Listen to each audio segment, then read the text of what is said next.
From SF Land, this is Dorking Out, a podcast for people who love to dork out about movies, TV, and everything pop culture. Welcome to Dorking Out. My name is Sonia Mansfield, and joining me is my podcasting sister from another mister and the co-host of Dorking Out, Margo D. Hello, my friend. Hello, my friend.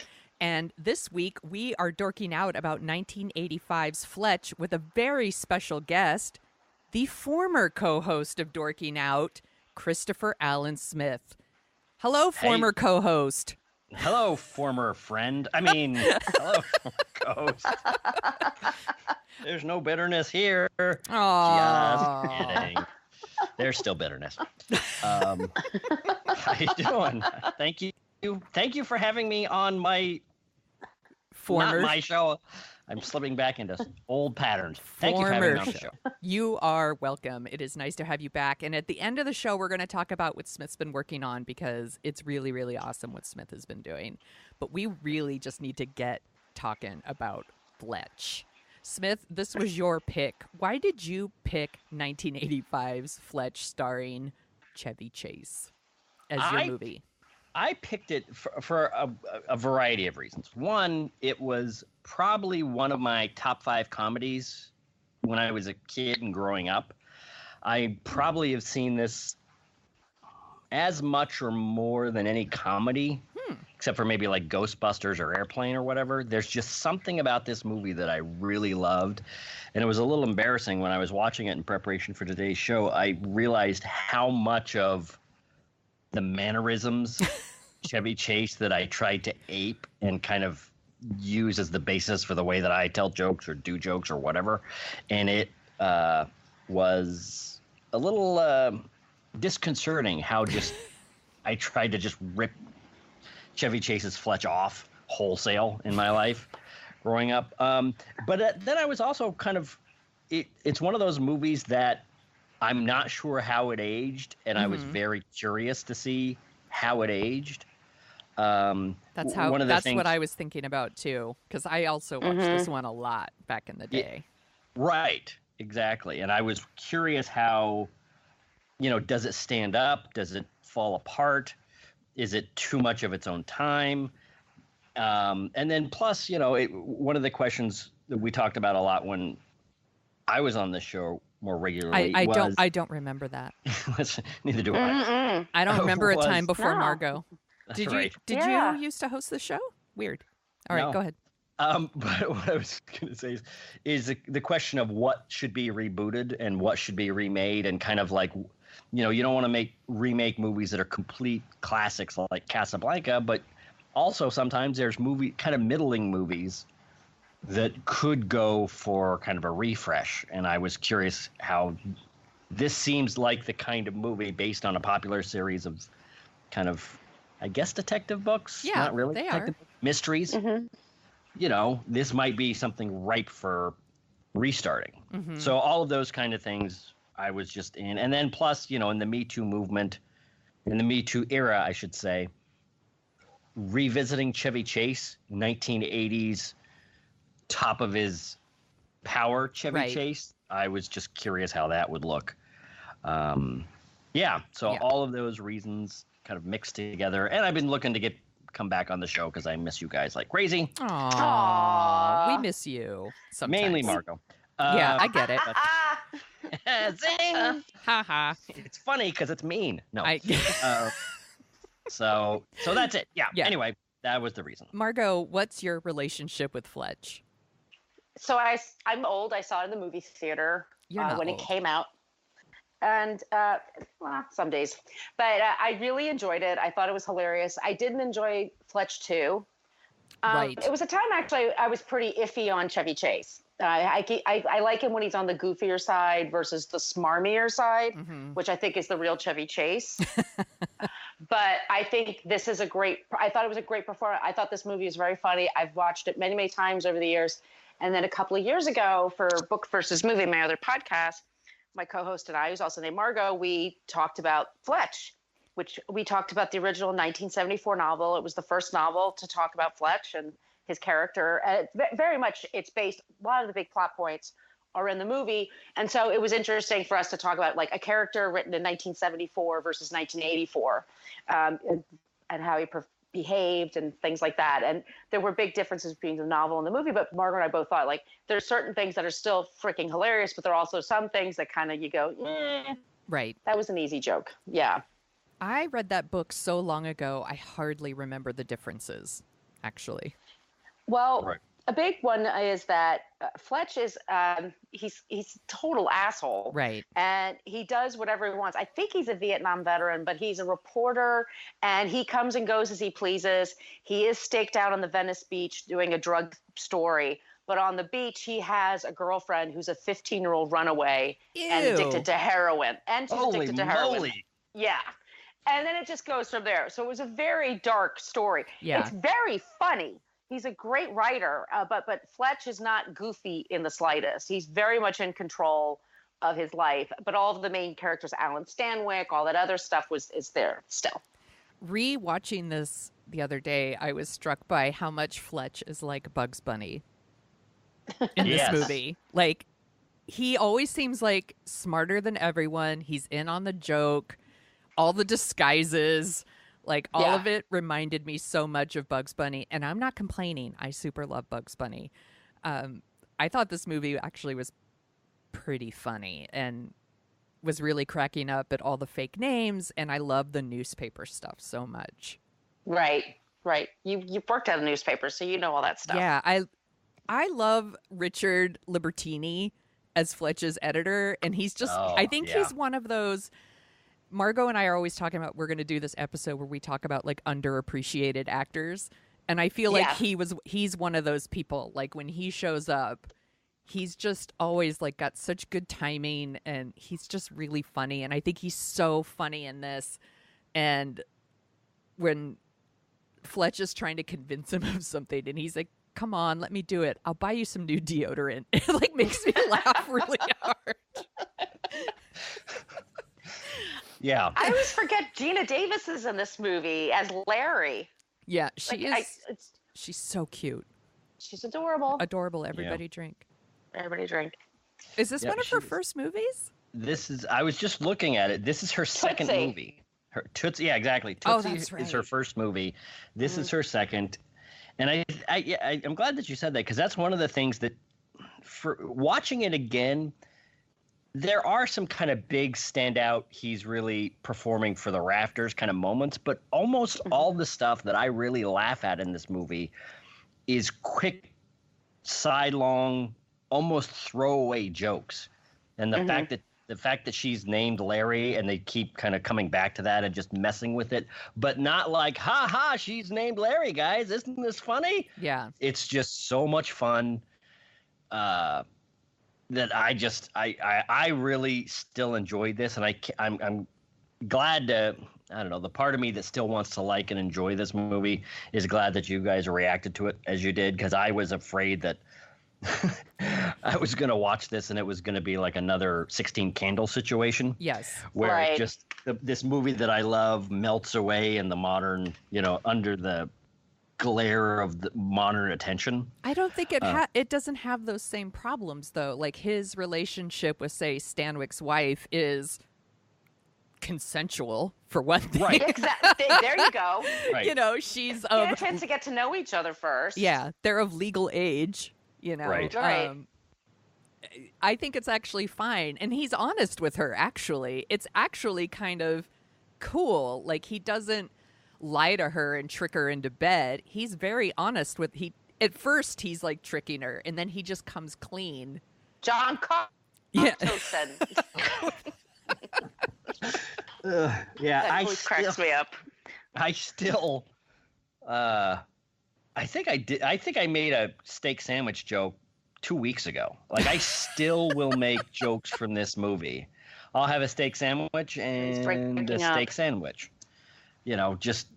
There's just something about all these little, especially the Underhill stuff. Yeah. That just drives me crazy. Or like when when he's walking into Stanwyck's mansion, which is the mansion from The Godfather, the Hollywood mansion from The Godfather. Right. I didn't realize is he'll just say something like, "Oh, I see you remodeled the garage," and he'll just keep going, or or like "Oh, I looked at this place, but then I found out Hopalong Cassidy killed himself here." Bow and arrow, very weird, and he just kind of mutters it. It's just a throwaway funny line. Just these throwaway funny, and you can see, and I think you're right, Sonia, about there being a very Bugs Bunny quality to him, because I think a lot of my favorite main characters in a lot of things have that kind of Bugs Bunny, I'm going to be weird, and I am only amusing myself. Well, that's Bill Murray in Ghostbusters, too. Exactly. Yeah. Exactly.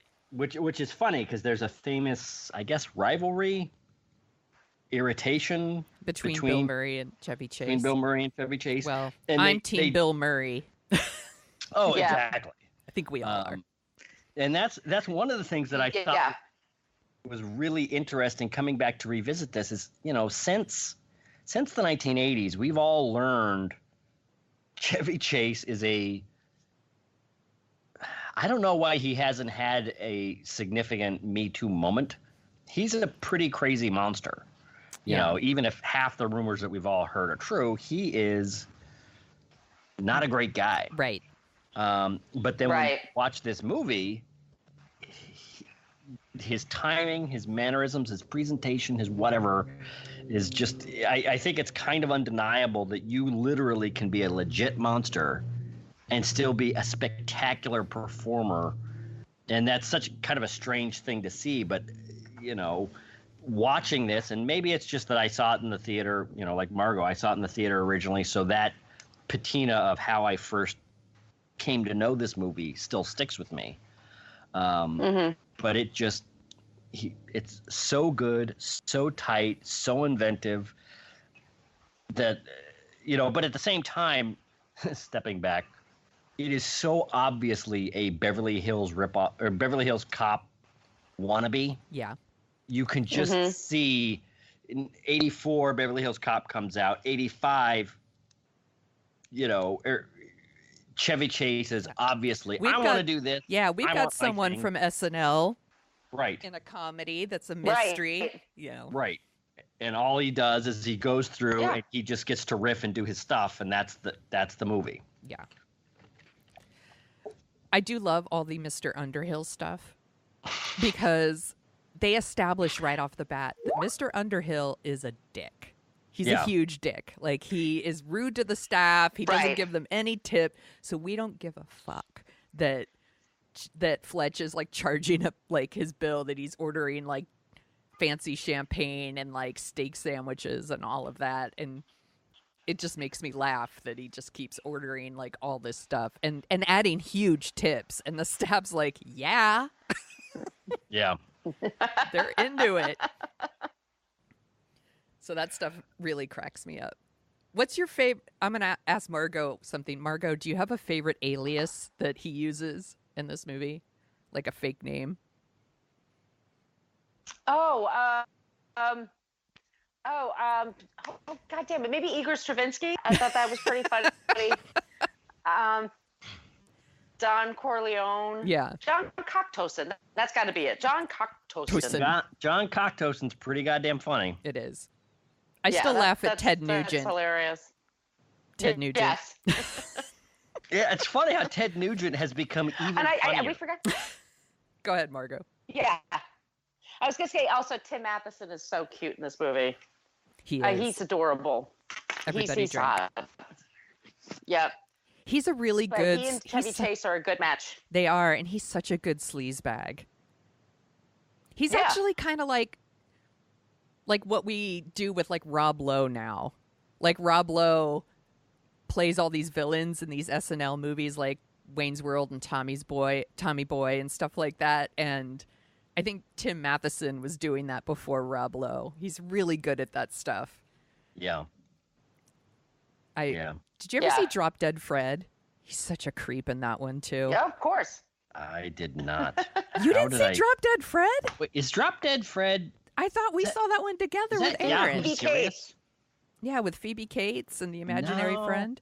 I thought wasn't that like insanely hated? If it was, those people are stupid. That movie Okay, is I might awesome. be. I think I'm missing. I don't think I ever. I think you're thinking of Shakes the Clown. Well, yeah, there was that. God, Yahoo Serious. Whatever happened to that guy? I don't know. He's not in Drop Dead Fred, though. No. So Really? No. That's young. Yeah, no, it's young Einstein. Yeah. Oh, then I definitely haven't seen. Okay, weird. You should see Drop Dead Fred. Anyway, Oh. I've sidetracked us. Yeah, there's a couple of things like I would notice now that you wouldn't do now that they do in the movie. And one of the big things is like Chevy Chase. I watched this actually with friends of mine that are a lot younger than me. They're in their 20s. And one of them is a Mexican American. And Chevy Chase, like every single Mexican American in the movie is always Buenos dias. Oh, I know. You know, Right. Yeah. no, they would just say hello, good afternoon. Chevy Chase always treats Spanish like it's gibberish, like it's just something you couldn't write. And then they says to the one black person, one of the few black people, he calls him Sammy, and it, you know, like Sammy Davis Jr. Just it's like stuff like that. It was just like that.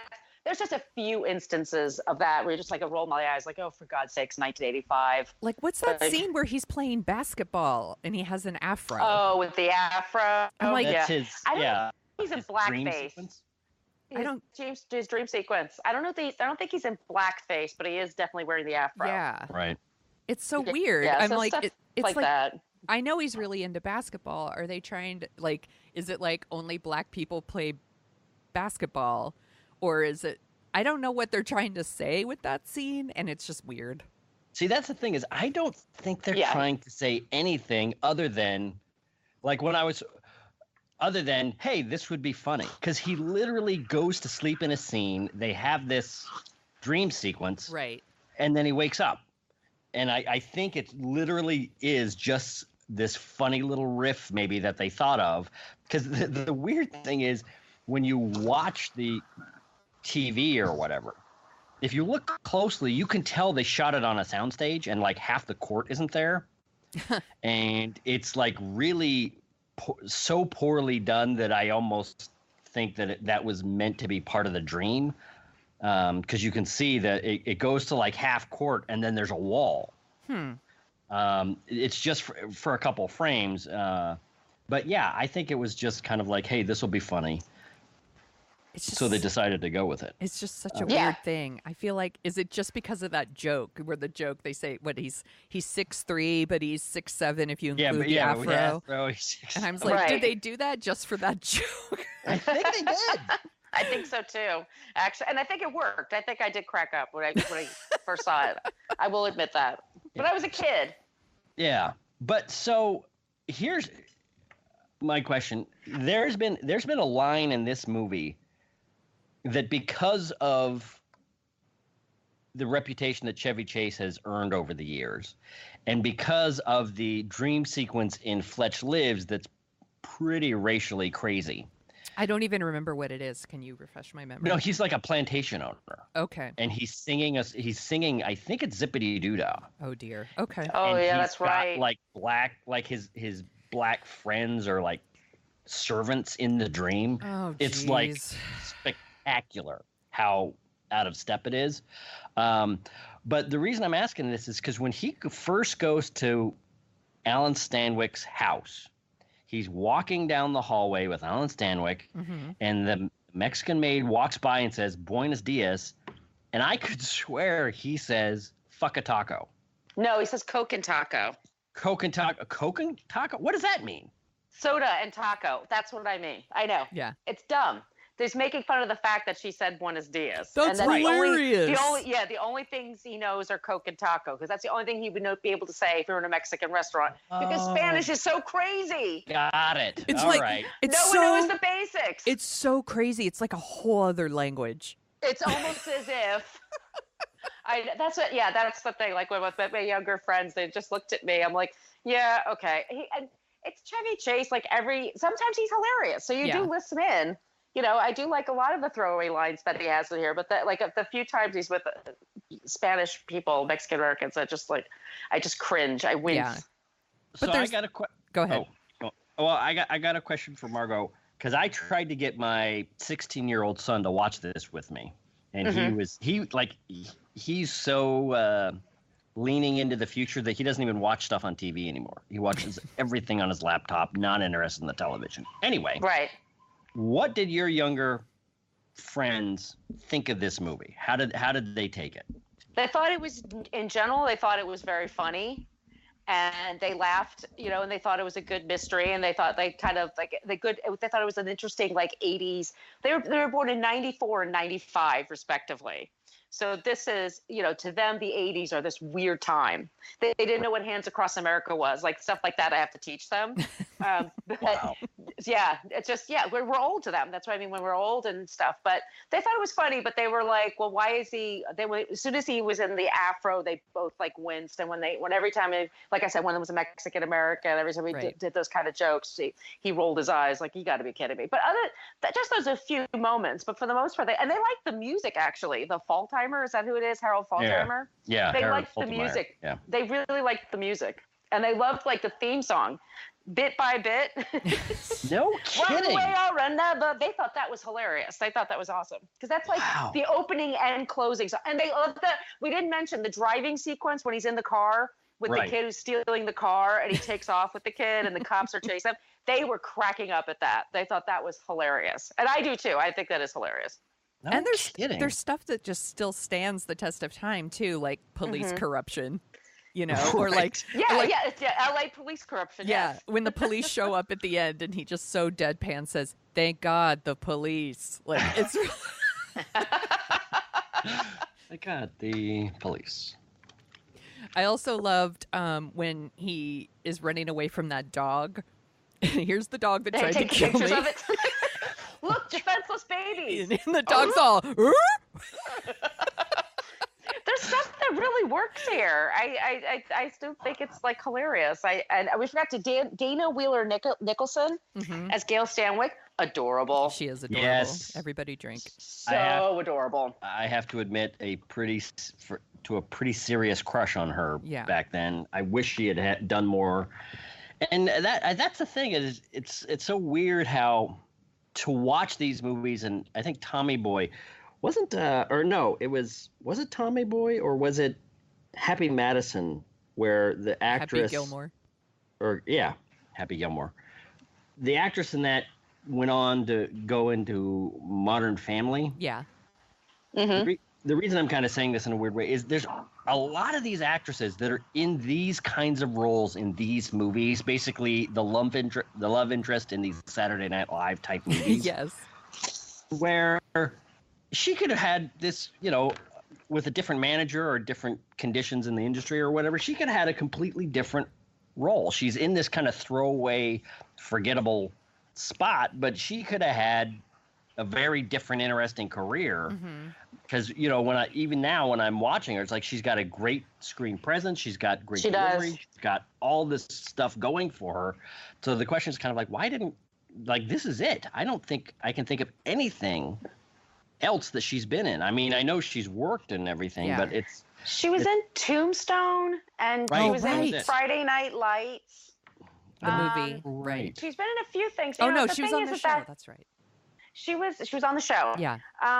She's here's the thing though. I mean, I don't know if you guys ever been to LA. It's filled with pretty blondes. I mean, there's just a lot of talented, good-looking people everywhere. It's always a crapshoot who makes it, and there's just not a lot of great role women anyway, but especially in the 80s. And I think she takes kind of a nothing part, and she makes her interesting. I mean, she, Gail basically doesn't have to work for a living.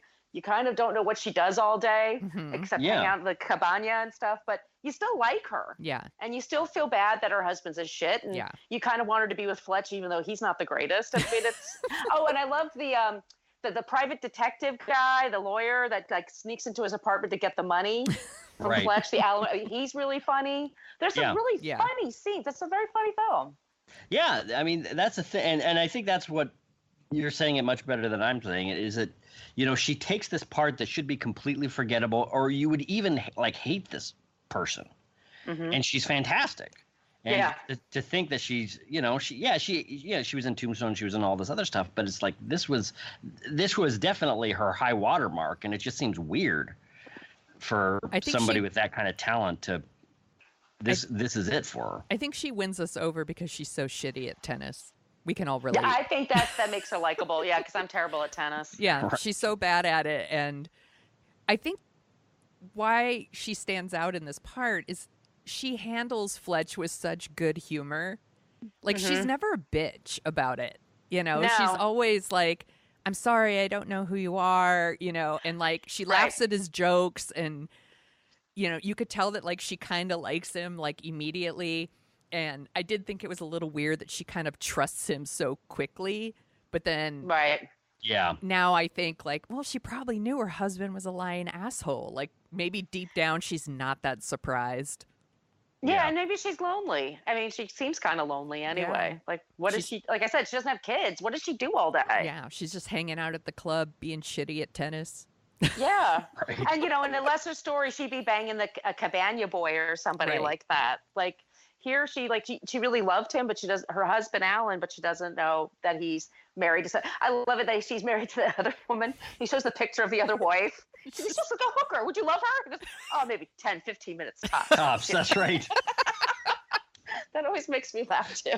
It's great. Well, I love her reaction where she kind of like she starts to pout. And she's, oh, that's funny. Like she hears what she says. It's like she wants to give it to him because it is funny, but it's like it's not in her. So it's like this weird little human moment that you could see in, you know, like a real person reacting. It's like, I think that's funny. I know I should react to it. I'm laughing on the inside. I'll just tell him it's funny and then I'll move on, kind of thing. It's those little moments that keep it from being just a ridiculous Chevy Chase playground. Yeah. You know, it's just real enough at enough moments that it's not completely cartoony. So yeah, I do like her reaction too when Fletch says like, what tipped me off was something your wife said while we were in bed together, and Tim Matheson looks at her and like her look back to him is like, you're like, yeah. That's right. Just shrugs. Yep. That's right. Two can cheat at that game. So yeah. So keep going. I liked Joe Don Baker as Chief Carlin. I think he's genuinely scary. Like that whole scene in the jail when he's going to shoot Fletch. I thought he was really good. I like the subplot. Yeah. That's actually kind of the only part where Fletch isn't like Bugs Bunny. No, that's the point where he really gets it. Like, oh shit, he's going to shoot me and nobody's going to care. Yeah. And yeah, he talks his way out of it. But and by the way, George Wendt is Fat Sam. I love that. Oh my God. Yeah. Fat Sam. So I guess because part of the reason I picked this is because I am definitely enjoying your recent run of Sonia and Margo Destroy Your Childhood. And I'm pleasantly surprised, I guess, that this is not destroyed. It holds up. Actually, let me ask you guys this, because I think for men of my generation, this movie holds a pretty significant spot. What's the reputation for you guys and for your friends? Like, how does it stand up for you? I think it's still funny. I always thought it was funny. I always liked it. I always thought it was great. I don't know. It was a very popular comedy in the mid 80s and was always on TV for a while too. I think women like this one more than say like a Caddyshack. Yeah. Like, yeah. I actually wrote down in my notes here, like, what do you guys think of Caddyshack? Because honestly, that's a movie that I don't get the fascination with that movie. I don't think it's funny. I don't know what I'm missing. It is not for me. I mean, it's got Rodney Dangerfield. I get it. He's awesome. But like, it's got Bill Murray. Yeah. The movie just doesn't do it for me. But I know that like dudes love it. It's like every dude's like favorite movie. And I'm like, I'd much rather watch Fletch. I'd rather watch Fletch over that one for sure. But I do like Caddyshack a little bit. Well, I have to admit, that's one of my. There's got to be a name for this, where there's a legendary movie that everybody has seen and you have not seen. I don't know what it is, but I have never seen Caddyshack from beginning to end. I've seen moments of it. Wow, that is interesting. So I did this with, and I'm kind of we need to put away Caddyshack on the list. I think we should. But here's the thing: is I saw Young Frankenstein about 2 years ago, year or 2 years ago. For the first time? For the first time. What? And I was like, oh, this is good. It's no. But like you have to see it 100 times. Right. You've got it. No, that's the thing. Honest to God, you have to see it like 100 times, and then it's brilliant. I saw it a couple of years ago at a big theater in Newark. It was like 2,000 people, and it's 2,000 people who know every joke, every beat. There are so many little jokes there you can't get the first time. Like, honest to God, you need to watch it like I'd say a dozen times, and then you'll get it. Okay, I will watch it again because I was not in the best headspace. So yeah. It's like, it's funny, but it's not, because you hear about it like at the second coming of Some Like It Hot or Airplane or something. I think it's funnier than both of those. I think it's holy moly. I think it's up there easily. with those. So I would keep watching. Wow. It is. Okay. It's actually my husband's one of his favorite movies. Like we watch it probably once a year. No kidding. Mm-hmm. All right. Oh yeah. See it again. All right. I'll watch it again. Do you guys have a favorite Chevy Chase movie? Is this your favorite? No, I like Christmas Vacation at National Lampoon's Vacation. Mm-hmm. The Christmas one I really like. I also like the regular, that one. And I'm trying to think of, I find Chevy Chase, I guess nowadays it's really hard because he is so repulsive as a person. It's kind of, because I didn't like him on Community. I thought he was distracting on that. Maybe because I just knew what a jerk he was. Yeah. But yeah, those are my favorite. I can't think of anything else. What about you? While we were watching this, I really, really got it in my head. I wanted to rewatch Foul Play. I haven't seen that in years. And I should see that. I used to love Foul Play. It was on like HBO or Showtime or whatever all the time when I was younger, and I used to love it. And I don't know if it holds up at all, but it is one that I used to super love. And I also really love Funny Farm. Oh, Funny Farm's great. Funny Farm's really, really funny. That's hilarious. I love that movie. What about you, Smith? I'd have to say I have not seen Foul Play. I'd have to say this in the original Vacation. Yeah. I was not really a fan of. I was definitely not a fan of European Vacation, and I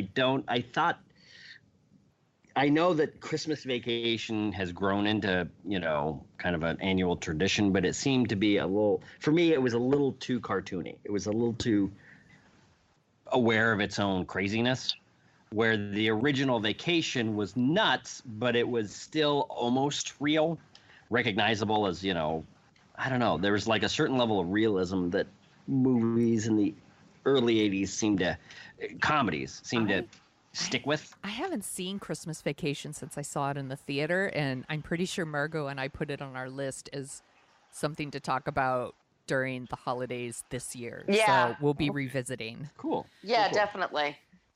That will be fun. So one of the things we do on the show now, Smith, is we talk about like other movies that came out in the year that the movie we're talking about. We talk about what the other movies are. So I wanted to share with you guys the top 10 movies of 1985. Are you ready? I think this is going to be ready. Fantastic. Okay. Number 10, Spies Like Us. Oh, right. Fascinating. Chevy Chase, big hit. Number 9, The Goonies. Goonies, that's on the list. Number 8, Witness. I love Witness. Yeah. Number 7, The Jewel of the Nile. Oh, yeah. Oh, yeah, that's disappointing. Oh, that's a movie, too. Oh, yes, that exists. Number 6, Cocoon.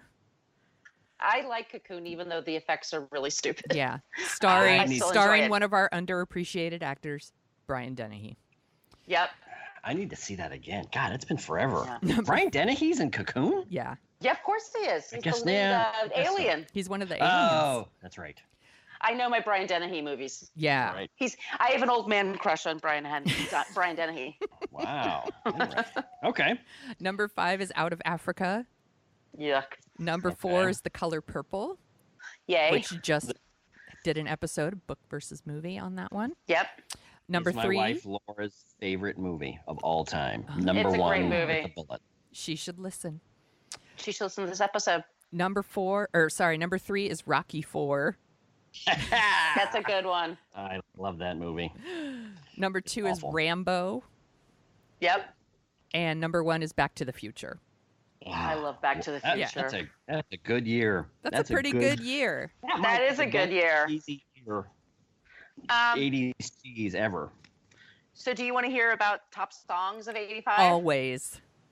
Okay. Oh, wait for this. Okay, so number 1 for the year, We Are the World, USA for Africa.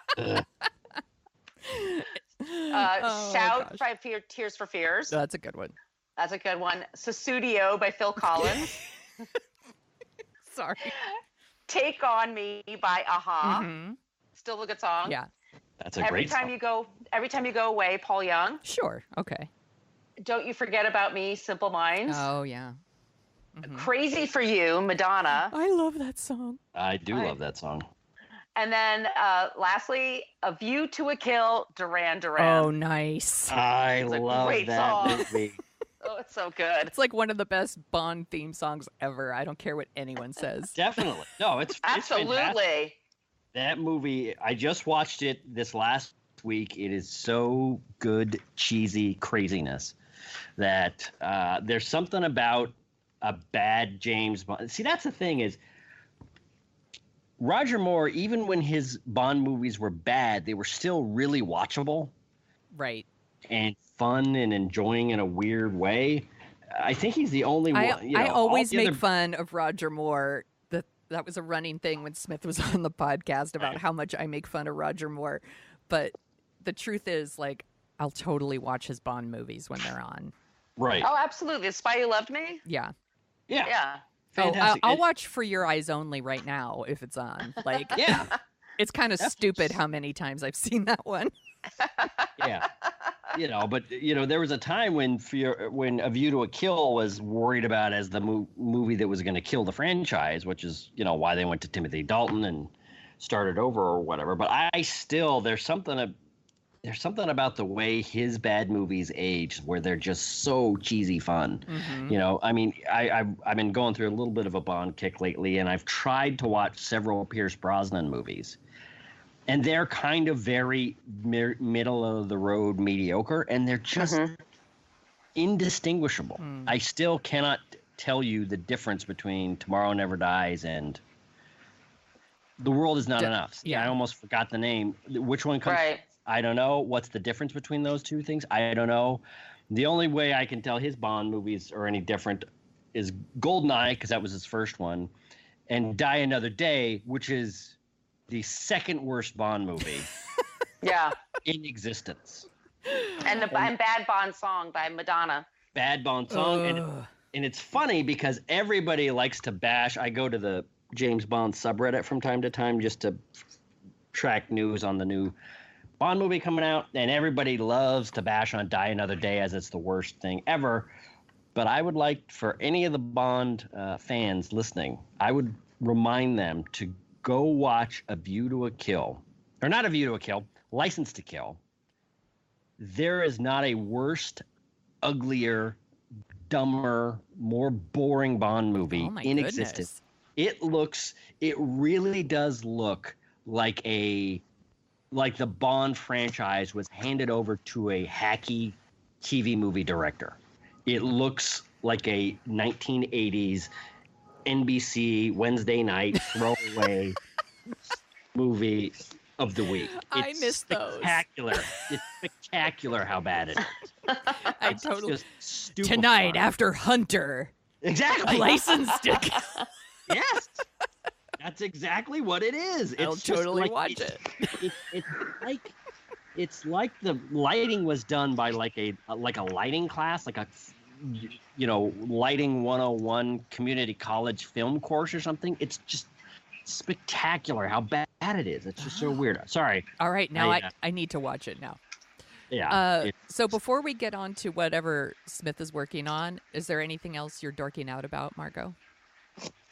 Yeah, I'm dorking out about. There's a new book coming out called Ladies Who Punch, and it's all about The View, and it totally spills tea. And there's this point where Barbara Walters and Jenny McCarthy are having like a huge, like they both hate each other, and I can't decide between them who I hate more. But it's Jenny McCarthy. Is it even close? Fuck Jenny McCarthy. She single-handedly brought back measles. No shit.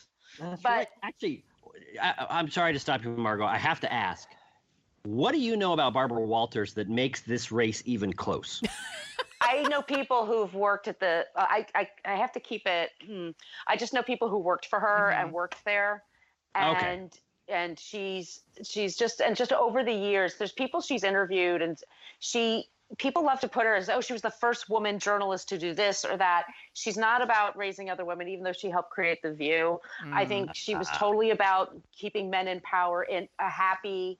And I hear what you're saying. There's one time she interviewed Corey Feldman, who was talking about sexual abuse in Hollywood and of kids.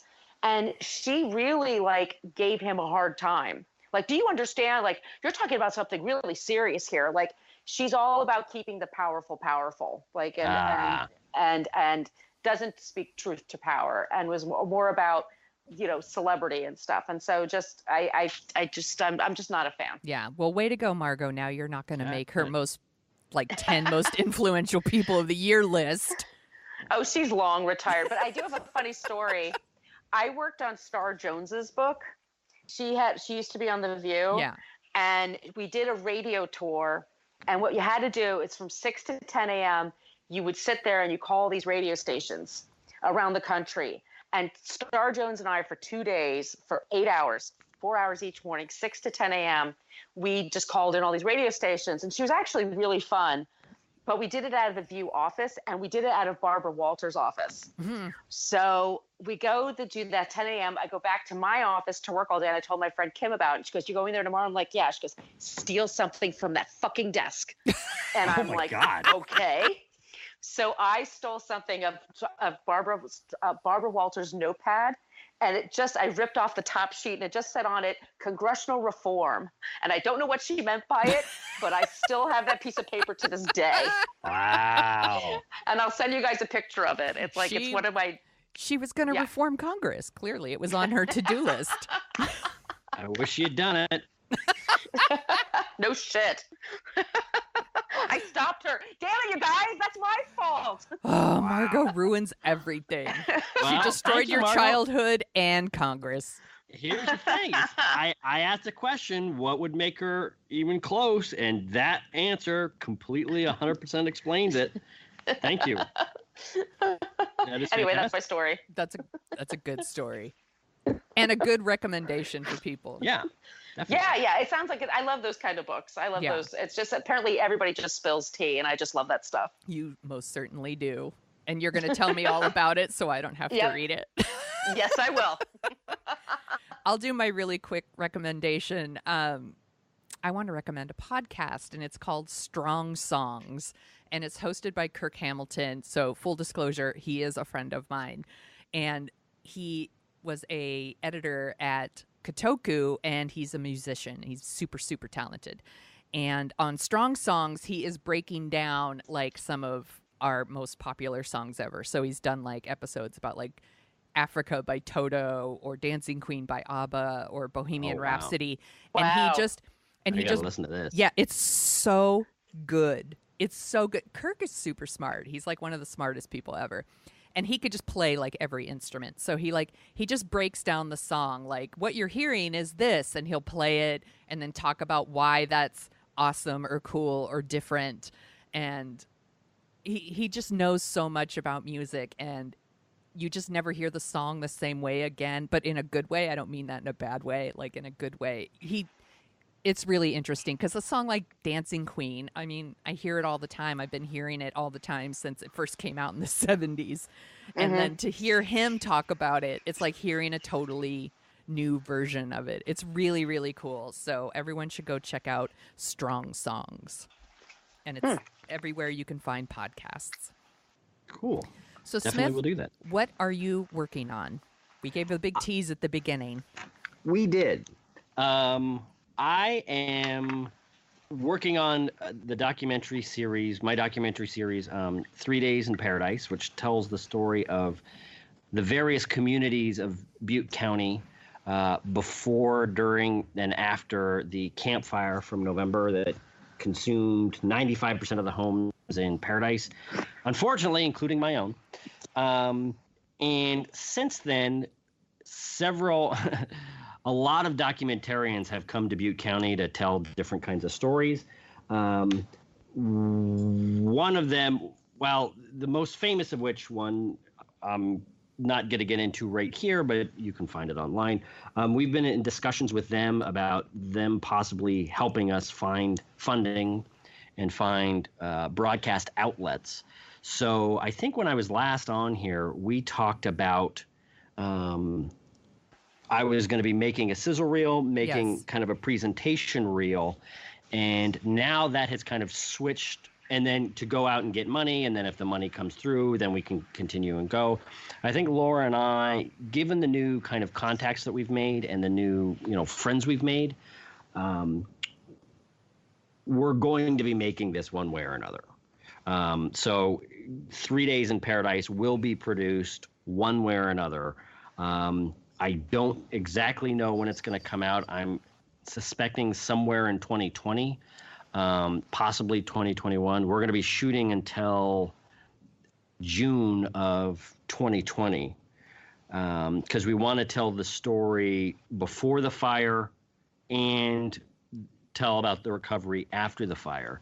And then if you go to, so that's, I'm sorry for the vagueness of that kind of update. I hope to be updating more. But if you go to 3daysinparadise.tv, I'm hoping to be giving some updates for some pretty interesting and innovative programs that I'm trying to get launched and working with various other